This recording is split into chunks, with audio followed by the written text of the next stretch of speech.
Ассалаумағалейкум қазақтарым. Міне жаңа жылда келе жатыр. Көптеген адамдар бұл біздің праздник болмаса да бұны тойлайды. Әсіресе біздің өздері мұсылманбыз деп есептейтін адамдар бұл күні ғана емес, жайда да колбаса мен сосисканы жеп рахатқа батады. Олардың көпшілігі халал деген атқа сенеді. Дегенмен шұжықты ешқашан халал деп санауға болмайды. Шұжық әрқашан харам. Өзіңіз ойлап көріңізші, адам ағзасына, әсіресе балаларға зиянды олар қалай халал болуы мүмкін? Өндіріс технологиясына сәйкес шұжықтың құрамында әрқашан шошқа майы болады.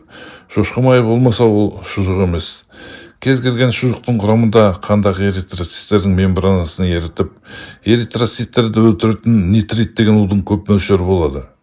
Қазір балалардың барлығы 100% анемиямен ауырады. Егер өздері анемиямен ауыратын балалардың эритроциттері одан әрі өлетін болса, онда анемиямен ауыратын баланың денсаулығы не болмақ? Ойланыңыздар. Мәскеуден Сахалинға дейін ет іздейміз деген ресейлік бағдарламаны еске түсіріңізші. Теледидар журналистері Ресей Федерациясының аумағында шұжықтардан 1 грамм табиғи ет таба алмаған 1 жыл бойы іздеп. Осыны ұмытпаңыздар. Колбаса мен сосискаларға мусордың бәрін қосады.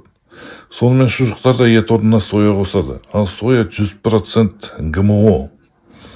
Сондай-ақ шұжықтың құрамында көп мөлшерде тұз бар. Ол да көп мөлшерде улы болып табылады және ағзаға зиянды. Сондықтан шұжық ешқашан халал бола алмайды. Мүфтияттың халал белгісіне сенбеңіздер. Олар сауатсыз надандар.